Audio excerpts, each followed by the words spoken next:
Hello everyone, I'm Susan Kim. And I'm Vince Petrano. We're starting to learn more about the shooting death of a Wisconsin state trooper. The Marinette County Sheriff's Office reports a man robbed a bank in the village of Wasaki early yesterday and then stole a bank employee's car. Later, deputies found a man in his 60s shot dead on the side of the road. They believe the suspect shot that man before taking off in a different vehicle.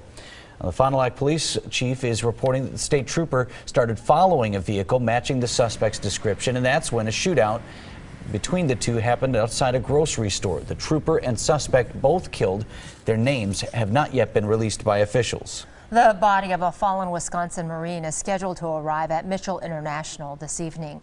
Staff Sergeant Kerry Kemp was killed in a helicopter crash in a training exercise in Florida earlier this month.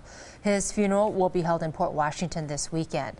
There will be an escort from the airport to the Port Washington funeral home tonight. Milwaukee police are trying to track down thieves who stole donations meant for people in need. Officers are searching for a white trailer that was taken from Faith Builders International. It's over by the airport. The trailer was filled with clothes and food. Organizers say they would like the donations back, but they're most concerned about the trailer. The Milwaukee Art Museum could end up buying O'Donnell Park.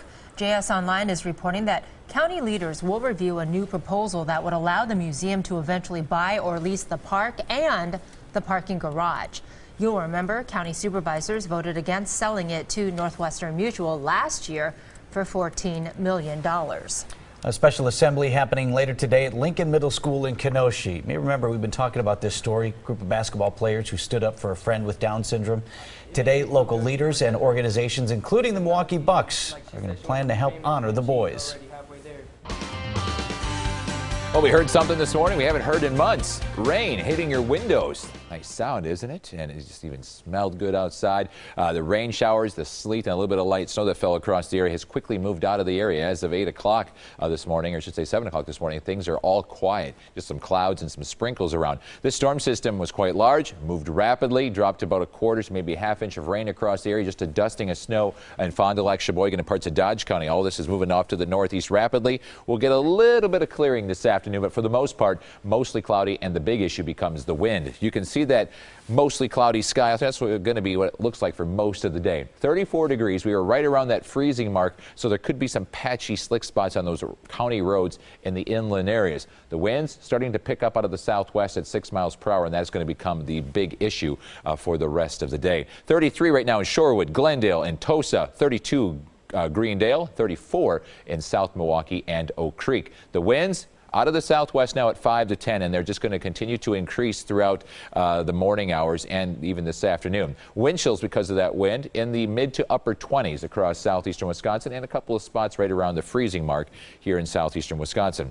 Hard to believe that we were talking some snow and sleet this morning, and then with this gusty southwest wind this afternoon, we're going to be getting close to 50 degrees across the region. 48 Fond du Lac and Sheboygan. How about 49 in Waukesha? It'll be 48 here in Milwaukee. 49 in Glendale and Tosa. 48 Pewaukee, Genesee, Big Bend, and Muskego, and 49 from Franklin over towards Oak Creek. The issue today, though, that southwest wind at 20 to 30, gusting to 35. It'll stay mostly cloudy. It's going to warm up nicely. We'll give it a 7 on the Goddard gauge today because of the clouds and those gusty winds. At least the snow and the rain and the sleet were out of here mainly before that morning commute. So we have the system moving out of here. We got this cold front that's going to slide through tonight. That'll shift the winds to the northwest after a windy day today.